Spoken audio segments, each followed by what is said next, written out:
Halo pemirsa Cokro TV, saya bersama Bung Adi Prayitno lagi nih. Selamat datang ke Cokro TV lagi, Bung. Terima kasih Bang undangannya. Saya mau bicarakan kelanjutan dari diskusi kemarin lah, masih terkait dengan Anies, dengan Pilkada Jakarta ya.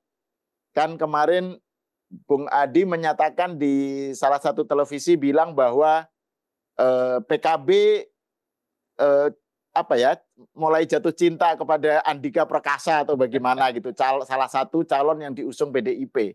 Nah ini kan, ini gimana ini artinya buat kelanjutan soal hubungan PKB dengan Anies gitu. Terus sebelumnya di podcastnya Bang Zulfan ya di Unpacking, Bung Adi bilang bahwa kalau partai yang mau koalisi dengan Kim, mau gabung dengan Kim, ya jangan dukung Anies. Nah, kan ini mengarah kepada, saya nggak tahu apakah PKB dan PAN gitu, kok PAN dan Nasdem gitu atau bagaimana? Gimana Bung Adi menjelaskannya itu? Ya tentu ini tidak terlepas dari dinamika politik yang belakangan berkembang, khususnya PKB ya. Dulu waktu PKS menawarkan proposal politik Anies dan Sohibul Iman, sangat kelihatan sekali PKB itu sangat reaksioner. Saiful Huda mengatakan bahwa ini akan deadlock, bahwa ini akan mengunci partai-partai politik yang lain untuk berkoalisi dengan Anies Baswedan. Karena pasangan itu dianggap tidak sesuai dengan kebutuhan politik untuk memenangkan pertarungan di Jakarta. Bahkan Saiful Huda mengatakan bahwa soal keputusan politik PKB mengusung Anies Baswedan itu nggak final. Itu hanya sebatas usulan dari PKB Jakarta dan belum menjadi usulan resmi dari DPP Pusat.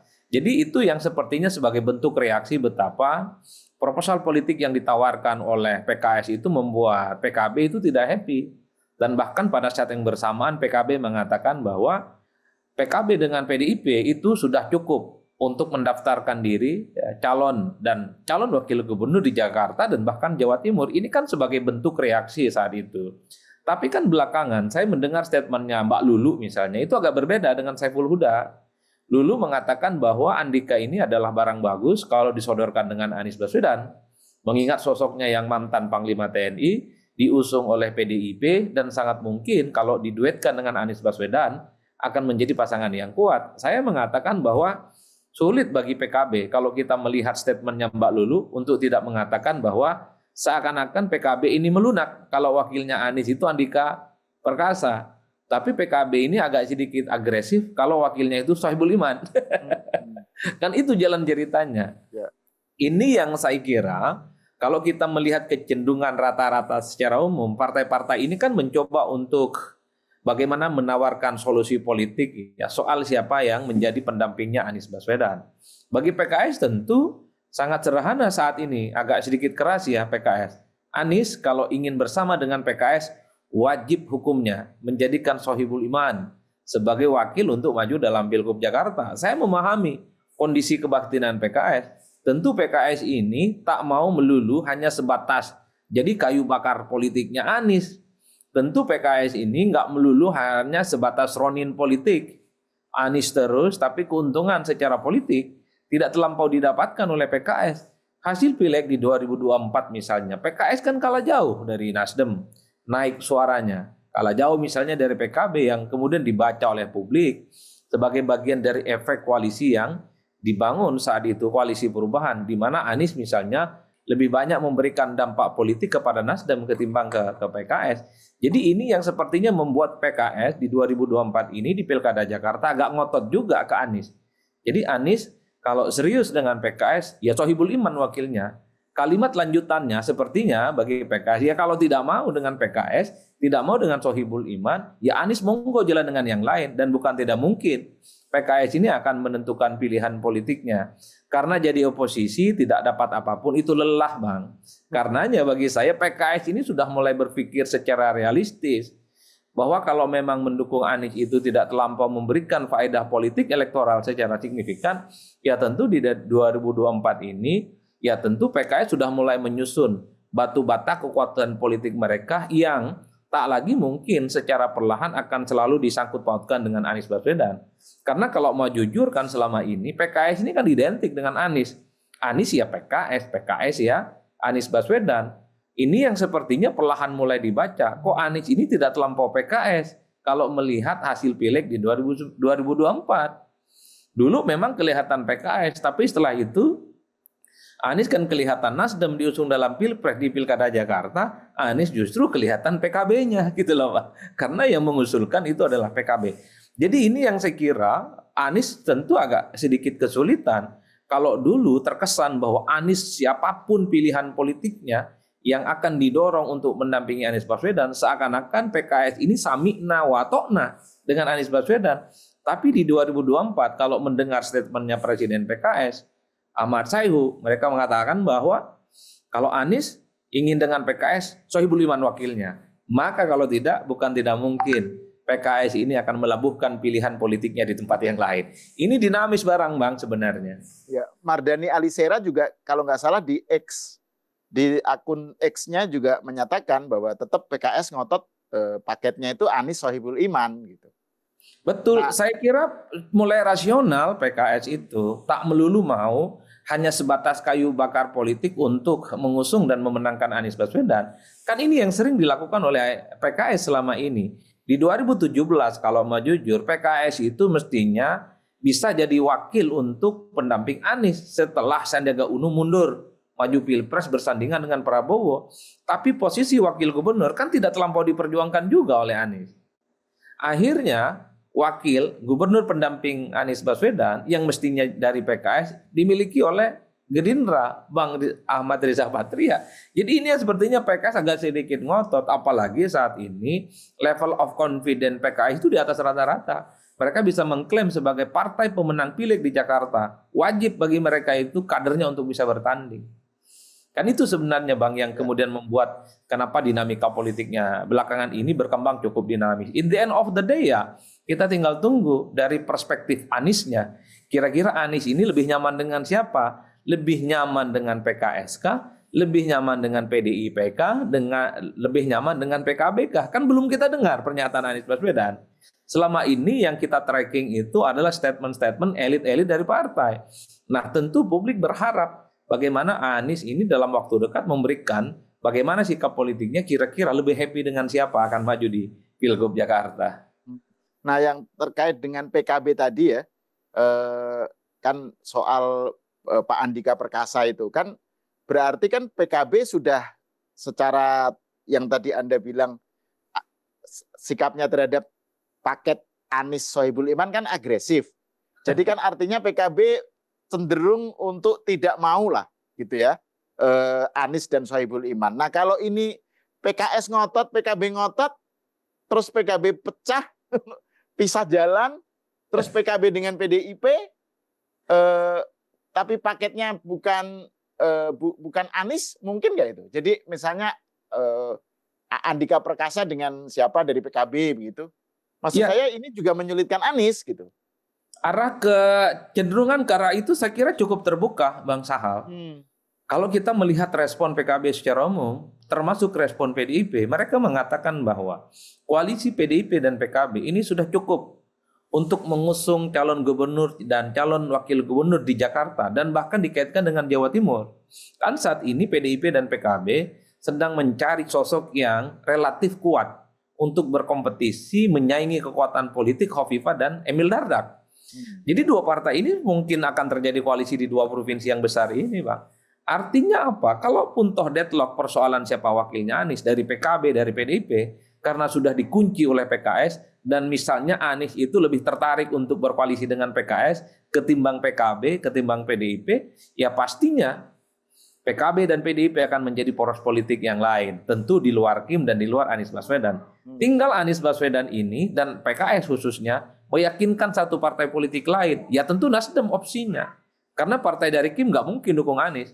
Yakinkan Nasdem bahwa Anies Baswedan ini akan mulus untuk mendapatkan tiket maju dalam Pilgub Jakarta. Karena PKS itu kurang 2 kursi untuk mencalonkan Anies sebagai calon gubernur dan wakil gubernur. Nah, beberapa waktu yang lalu di podcastnya Bang Zulfan saya ngomong memang ini kan partai-partai dike masih belum strict nih dengan partai yang kelihatan ingin berkoalisi dalam kemenangan Prabowo dan Gibran. Strict dalam arti bahwa Kalaupun toh mereka ingin bergabung dengan Prabowo dan Gibran, ya harus napas politik mereka itu sesuai dengan kepentingan politik Kim dong.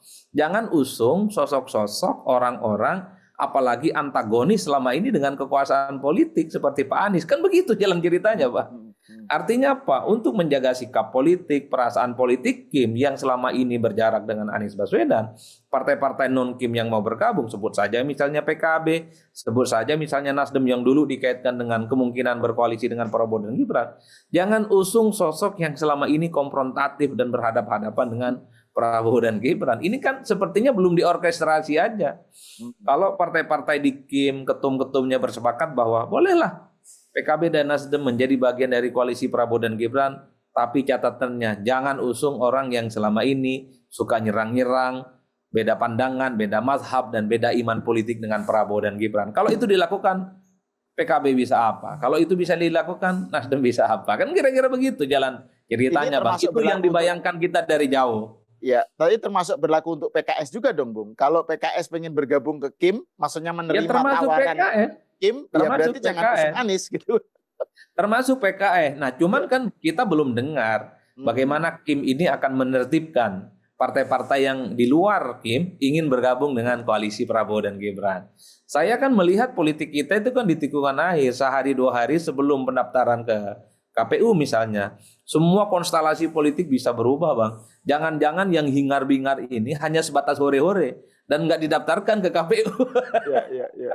Saya khawatirnya begitu. Ini kan soal bagaimana keputusan elit kemudian berlangsung. Saya yakin, ketum-ketum partai, elit-elit partai, ini saling berkomunikasi sama yang lain. Siapa yang harus maju Jakarta dan wakilnya, siapa yang maju kemudian Jawa Tengah wakilnya, dan calon wakilnya di Jawa Timur, Banten, dan seterusnya. Itu pasti mereka bicara dari hati-hati yang lain. Oleh karena itu, kalau elit sudah bersepakat, maka bukan tidak mungkin nama-nama yang berseliweran yang sering kita sebut di Jakarta ini nggak akan dapat tiket gitu.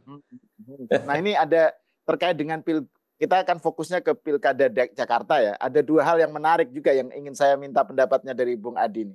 Pertama soal tadi kan Anda menyebut Aniesnya sendiri bagaimana, ini kan belum jelas sikapnya kecuali waktu itu yang responnya ke tawaran PKS kan terima kasih gitu kan.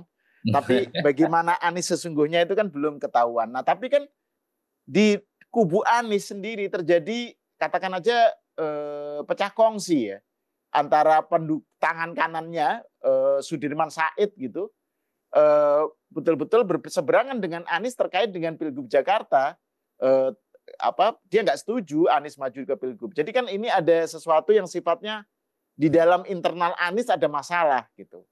Khususnya soal Sudirman Said itu yang pertama. Yang kedua soal belusukannya Gibran di Jakarta gitu kan. Gibran ini kan ya sudah jelas dia adalah akan menjadi wapres bulan Oktober nanti gitu. Tapi dia kemudian belusukan. Ini kaitannya apa dengan Pilkada Jakarta ya? Apakah ini ada asosiasinya dengan Kaisang dan seterusnya? Bagaimana Anda melihatnya itu? 2 hal itu. Kalau soal Sudirman Said ya, ini tentu tidak terlepas karena Sudirman Said ini kan sedang berupaya juga untuk mendapatkan tiket maju dalam Pilgub Jakarta. Dalam pernyataan terbukanya kan Sudirman Said ya mengatakan bahwa kalaupun toh harus berpisah jalan, harus berhadapan-hadapan dengan Anies Baswedan, ya itu akan dilakukan. Ya Sudirman Said ini politisi juga, Bang, nggak terlampau ikhlas lillahi ta'ala juga ketika bergabung dalam dunia politik ya mendukung Anies dalam Pilpres. Artinya apa? Sudirman tentu sedang berusaha betul. Siapa tahu gitu ya. Di kemudian hari ada partai yang kemudian untuk menawarkan tiket. Karena kalau maju dari perseorangan ini waktunya sudah lewat. Satu-satunya Sudirman Said bisa maju harus meyakinkan partai politik, entah partai politik mana ya. Kalau saya membayangkan sulit sebenarnya bagi Sudirman Said untuk mendapatkan dukungan partai. Di Kim rasanya sulit, PKB dan PDIP sulit, PKS dan Nasdem sulit. Jadi nama-namanya sebenarnya sudah mulai dikunci satu sama yang lain. Tapi ekspresi dari Sudirman Said itu sebenarnya ingin menegaskan bahwa Anies jangan di Jakarta deh, turun level. Ini sudah tokoh nasional. Itu sekelas Sudirman Said, orang dalam dan pendukung utamanya Anies. Bukan Sudirman Said, Refli Harun juga ngomong begitu. Orang yang selama ini pasang badan kan terhadap Anies Baswedan. Tidak terlampau ikhlas tidak terlampau ridho gitu ya kalau Anies harus kembali ke Jakarta yang menurut Refli Harun grade politiknya turun. Iya, Sekjen PKS juga sebelumnya kan pernah menyatakan hal yang Betul, sama termasuk Sekjen PKS. Mungkin orang-orang yang selama ini berjuang bersama dengan Anies di 2024 dalam Pilpres itu agak kaget ketika Anies ingin maju lagi dalam Pilgub Jakarta. Mereka berpikir bagaimana mereka yang juga harus punya keinginan dan punya kesempatan maju. PKS tentu punya keinginan majukan kadernya. Partai pemenang pileg kok di Jakarta, masa hanya Ronin terus? Maka muncullah Sohibul Iman. Begitupun dengan Sudirman Said, berpengalaman di politik, maju Pilgub Jateng, mantan menteri, punya resource politik. Kan nggak mungkin terus-terusan hanya sebatas menjadi kayu bakar politik Anies misalnya. Jadi ini yang saya kira memang di internal pendukung Anies sekalipun, mereka sedang berupaya untuk memajukan kepentingan politik mereka masing-masing. Jadi dalam konteks itulah wajar kemudian kalau kemudian pernyataan Sudirman Said itu beberapa waktu yang lalu, ya Anies untuk Jakarta mungkin akan pisah jalan oleh Sudirman Said. Nah yang kedua, kalau soal Gibran belusukan di Jakarta, bagi saya ini kan belusukan plus-plus Bang ya.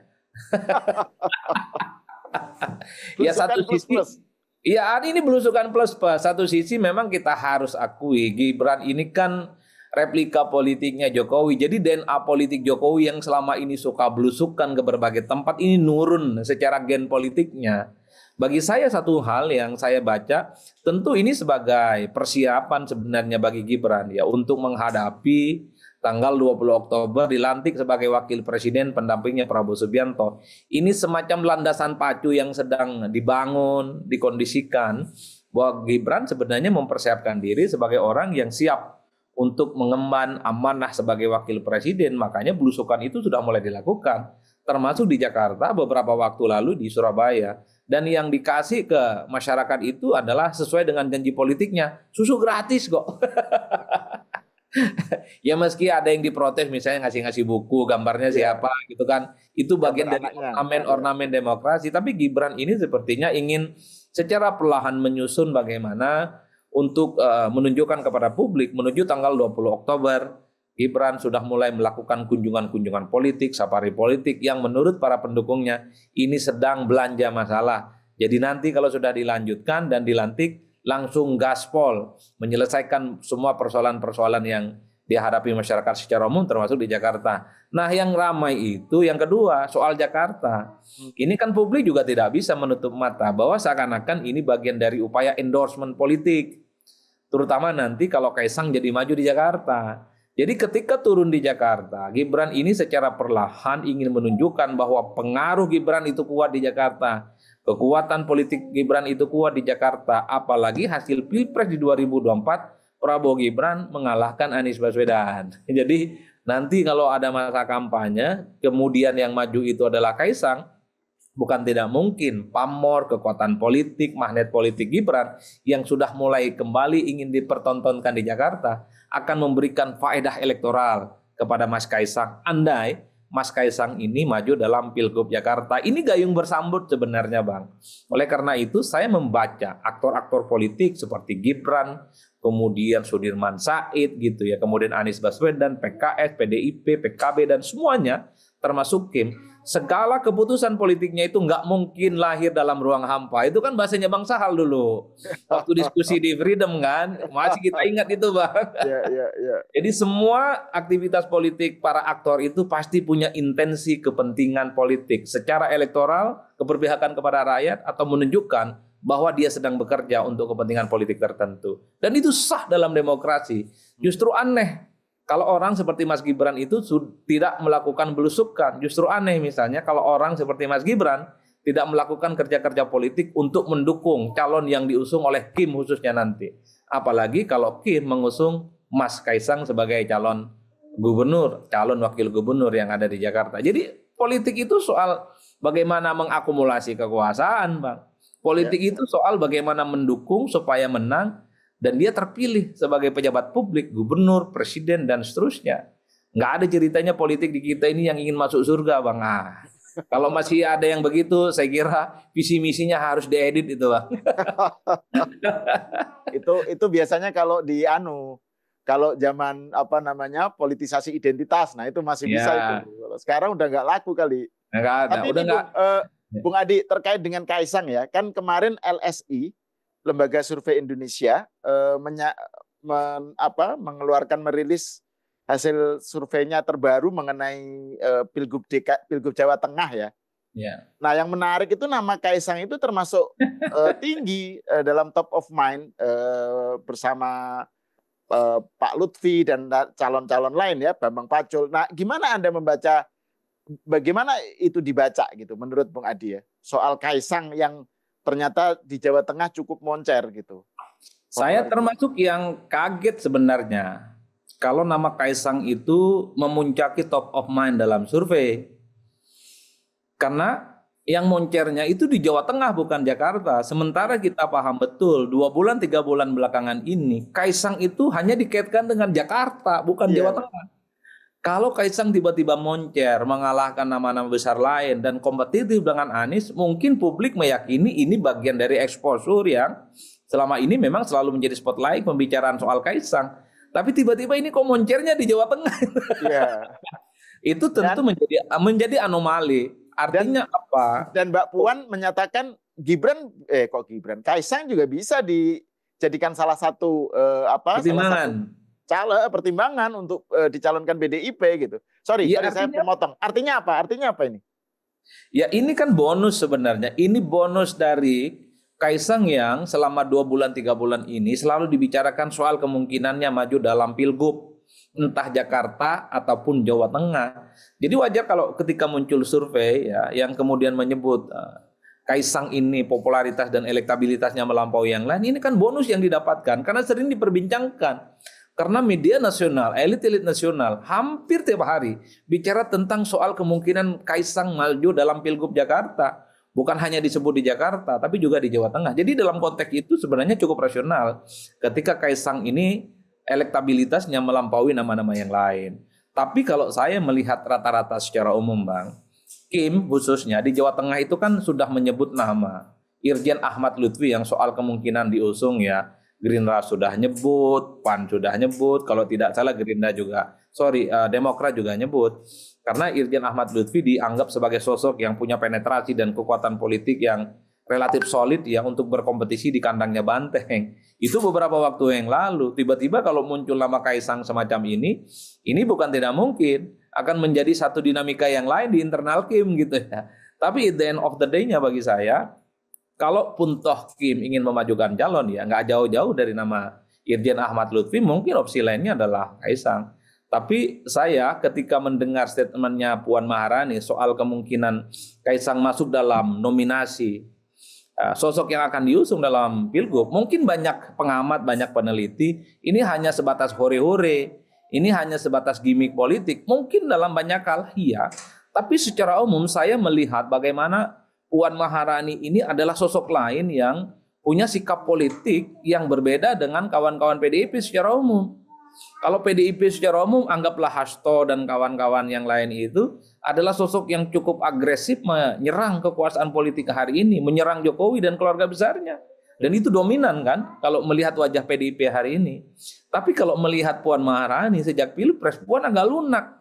Komunikasinya cukup soft, intensitas komunikasinya, statement-statement politiknya itu kan lunak.